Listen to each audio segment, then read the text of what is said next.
मित्रों, गरुड़ पुराण के अनुसार मृत्यु के बाद बालक अपने माता पिता से एक वस्तु अवश्य मांगता है और माता पिता को अपने पुत्र की मृत्यु के पश्चात उसकी इस एक इच्छा को अवश्य पूर्ण करना चाहिए, अन्यथा बड़ा ही अनर्थ हो जाता है। मित्रों, माता और पुत्र का रिश्ता सबसे महत्वपूर्ण होता है।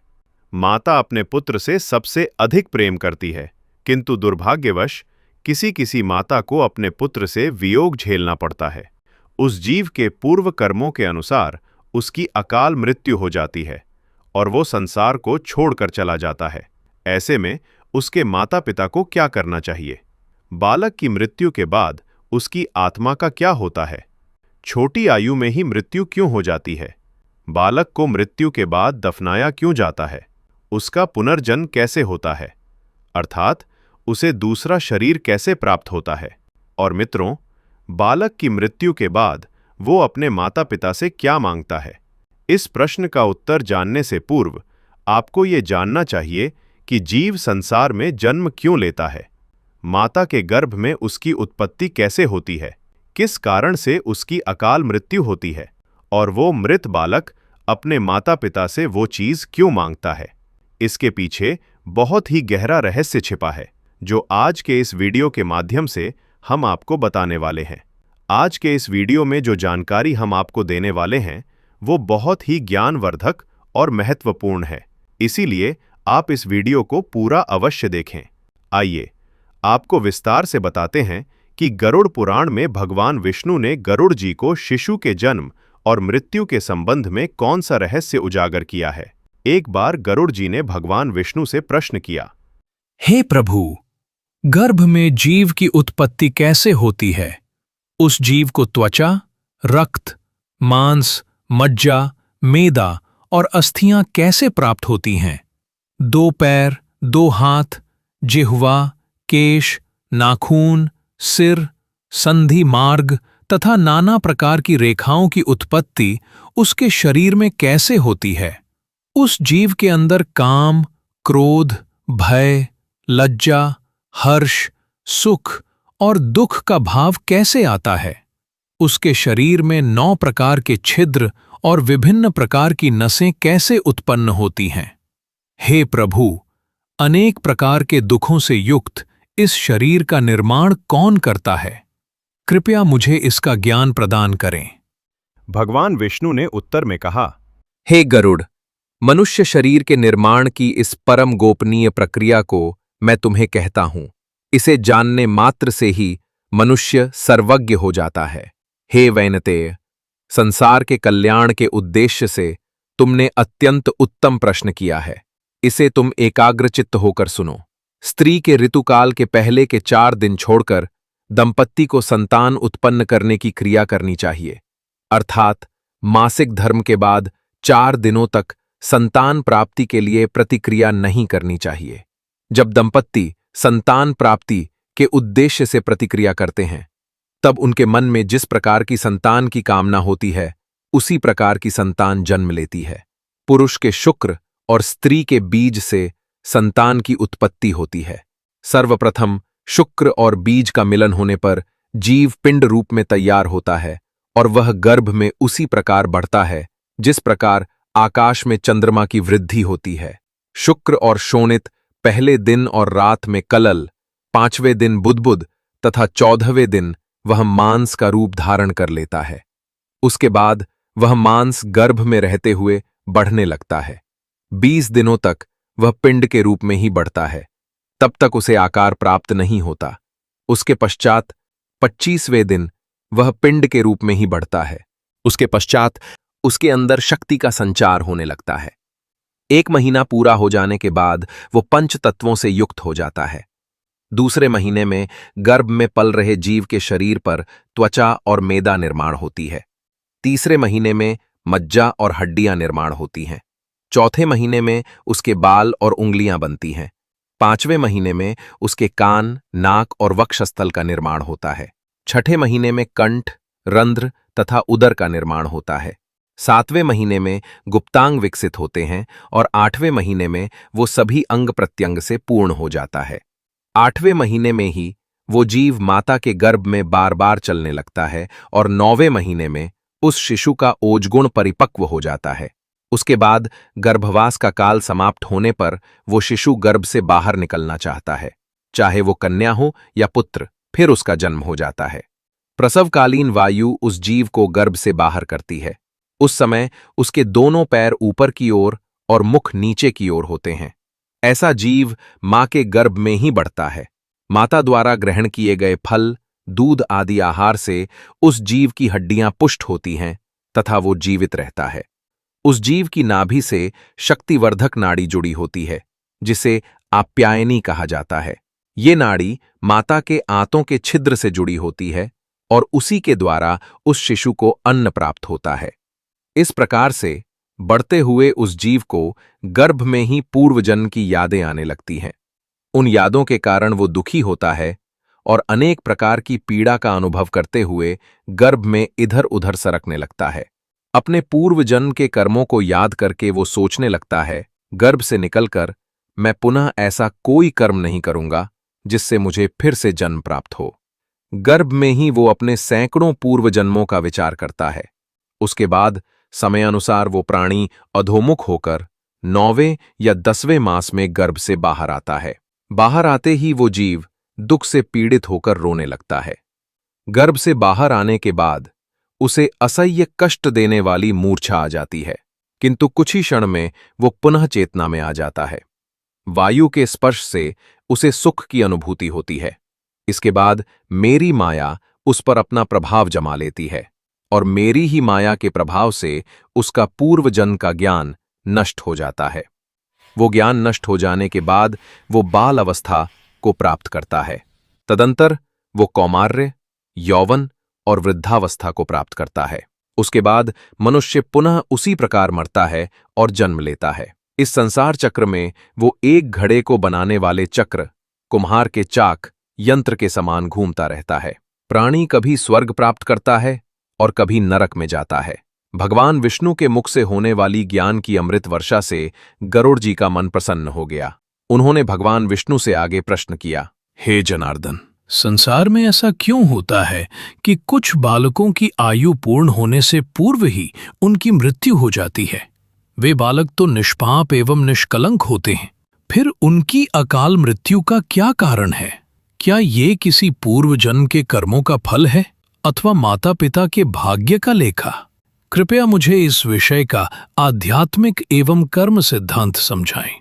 श्री भगवान विष्णु बोले, हे गरुड़, जगत के सभी प्राणी अपने अपने कर्म फल के अधीन जन्म और मृत्यु को प्राप्त होते हैं, परंतु बालक के प्रसेंबल्स में स्थिति कुछ भिन्न होती है। शास्त्रों के अनुसार छोटे बालक, विशेषकर जिनकी आयु बहुत कम है, प्रायः स्वकीय अपने हुए पाप पुण्य के भारी बोझ से मुक्त होते हैं। उनकी मृत्यु प्रायः उनके अपने प्रारब्ध कर्म का परिणाम नहीं होती। कई बार ऐसे बालक थोड़े समय के लिए ही इस पृथ्वी पर आते हैं, क्योंकि उनके पूर्व जन्म के शेष संस्कार केवल एक अल्प अवधि के जीवन से पूर्ण हो जाते हैं।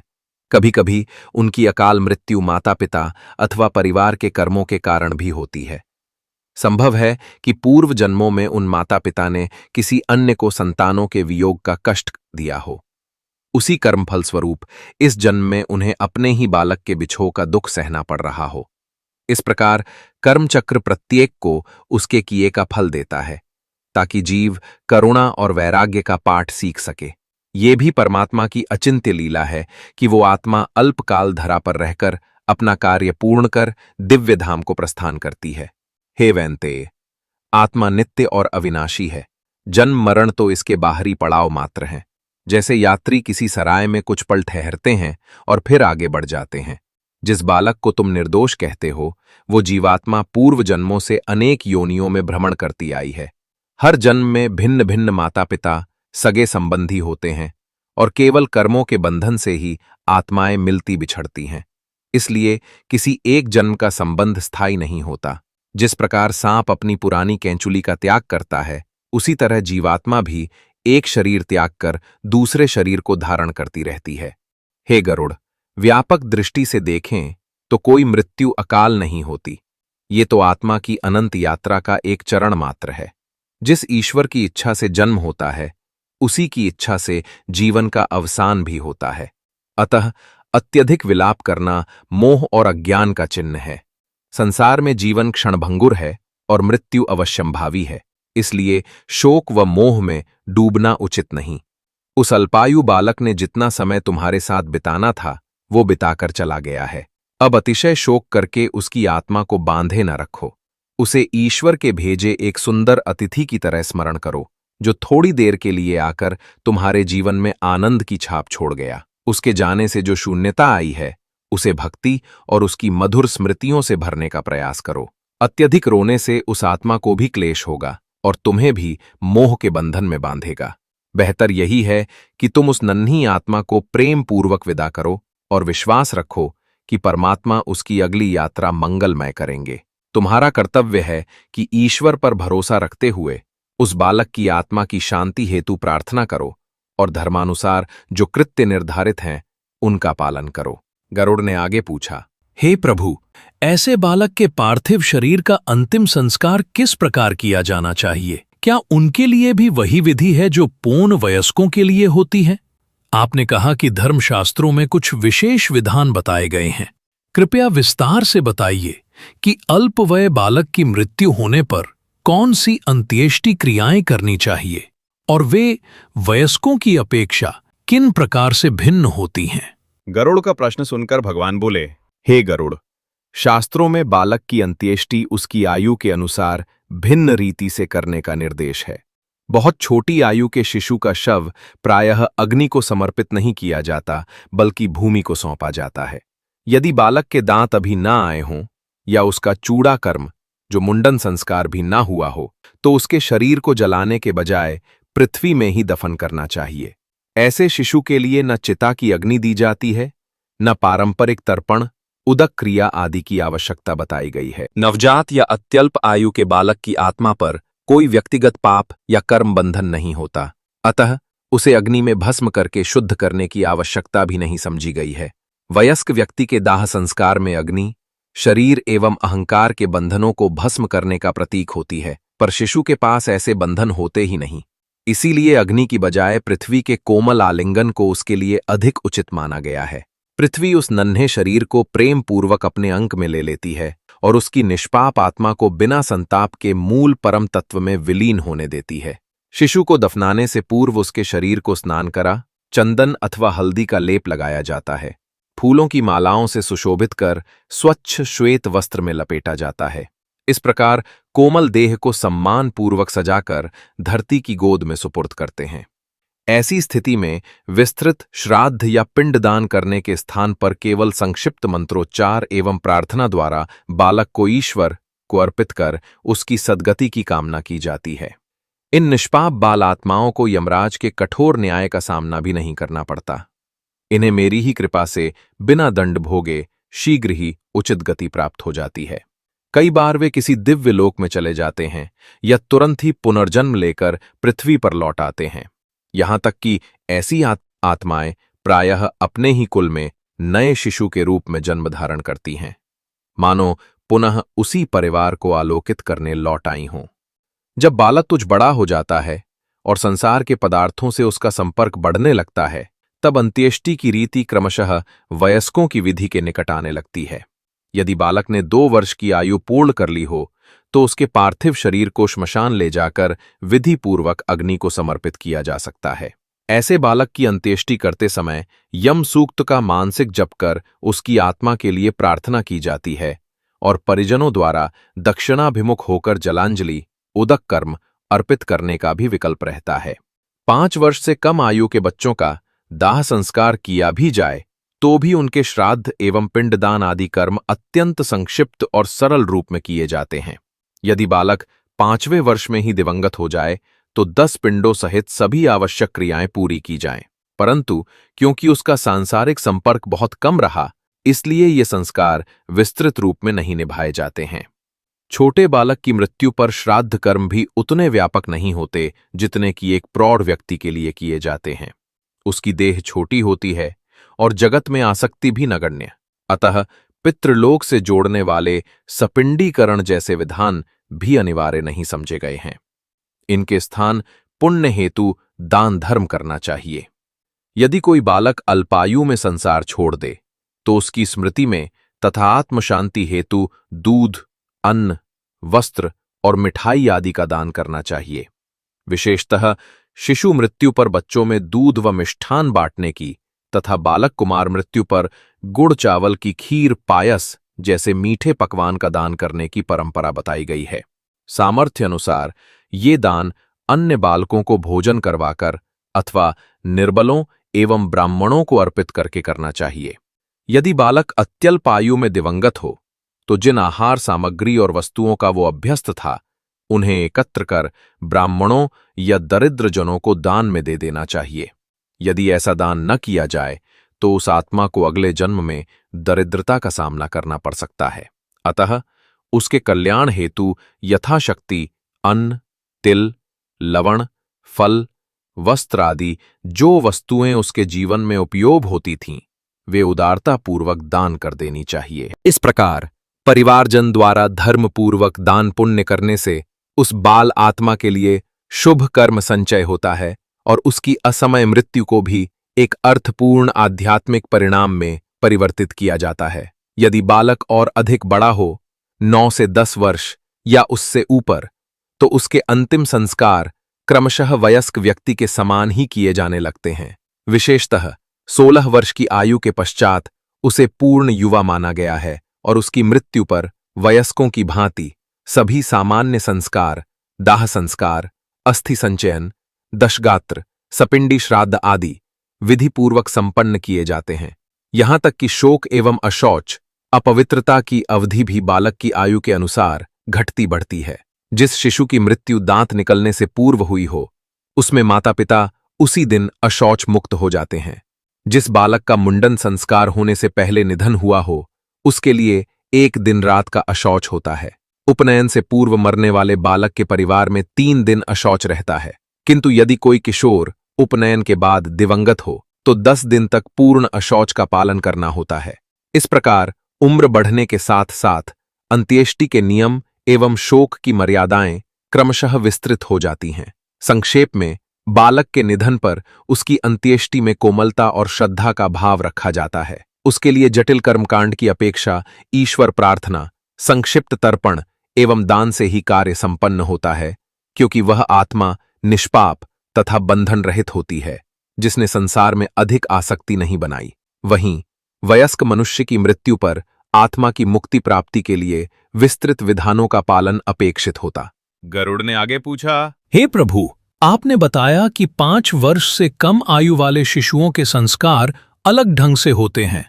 क्या कोई विशेष कारण है कि 5वें वर्ष को एक सीमा रेखा माना गया है?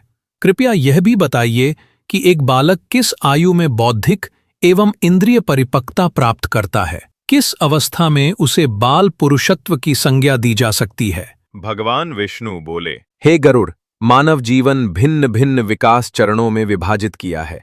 बालक की शारीरिक एवं मानसिक वृद्धि क्रमशः शैशव, शिशु अवस्था, बाल्यावस्था, कुमार अवस्था, पौगंड अवस्था, किशोरावस्था और अंततः यौवन अवस्था तक विस्तृत होती है। जन्म से लगभग 5 वर्ष तक बालक का चित्त अत्यंत सरल एवं निष्कपट रहता है, मानो एक कोमल अंकुर जो जगत की कठोरताओं से परिचित नहीं। जीवन के प्रथम वर्षों में उसे अपने शरीर और इंद्रियों का भी पूर्ण ज्ञान नहीं होता, किंतु 5वें वर्ष तक पहुंचते पहुंचते उसकी इंद्रियां जागृत होने लगती हैं। तब वह बाहरी जगत के स्वरूप को अनुभव करके रूप कुरूप का भेद पहचानने लगता है। इंद्रिय जनित सुख दुख का भी उसे प्रारंभिक बोध होने लगता है। जैसे 5 बसंत देखते देखते वृक्ष में प्रथम पुष्प खिलते हैं, वैसे ही 5 वर्ष पूरे होते न होते बालक में ज्ञान इंद्रियों के प्रथम प्रस्फुरण खुलने लगते हैं। वह आसपास के सौंदर्य असौंदर्य को समझने लगता है। लगभग 8 वर्ष की आयु में उपनयन संस्कार कर बालक को औपचारिक शिक्षा एवं धार्मिक उत्तरदायित्वों के योग्य माना जाता है। इसके पश्चात वही बालक किशोरावस्था में प्रवेश करता है, जो उसके युवावस्था का संध्या काल होता है। 16वें वर्ष में कदम रखने पर उसका शारीरिक तथा मानसिक विकास लगभग पूर्ण हो जाता है और उसे युवा पुरुष की श्रेणी में गिना जा सकता है। वस्तुतः बाल पुरुषत्व उसी क्रमिक परिपक्वता का द्योतक है जब एक बालक बाल्यावस्था की सीमा पार कर युवक बनने के मार्ग पर अग्रसर होता है। साधारणतः 16 वर्ष के पश्चात उसे पूर्ण युवा का दर्जा मिल जाता है। वह समाज एवं धर्म के सभी कर्तव्यों का स्वयं अधिकारी बन जाता है। गरुड़ ने सिर झुकाकर विनम्रता से कहा, प्रभु, आपके दिव्य उपदेशों से मेरा चित्त अब शांत हो गया। आपने इतने गूढ़ विषयों को इतनी स्पष्टता और करुणा से समझाया, इसके लिए मैं आपका कृतज्ञ हूँ। अब मुझे भली भांति समझ आ गया है कि बालक की अकाल मृत्यु भी ईश्वर के विधान का ही एक भाग है और ऐसे कठिन समय में हमें धर्म और धैर्य का पालन करना चाहिए। तो मित्रों, इस प्रकार से भगवान विष्णु ने गरुड़ जी को शिशु के जन्म और मृत्यु का रहस्य समझाया है। उम्मीद है आपको ये जानकारी अच्छी लगी होगी। वीडियो को लाइक जरूर करें और कमेंट में जय श्री हरि विष्णु अवश्य लिखें। साथ ही चैनल को सब्सक्राइब करें। जय श्री कृष्ण।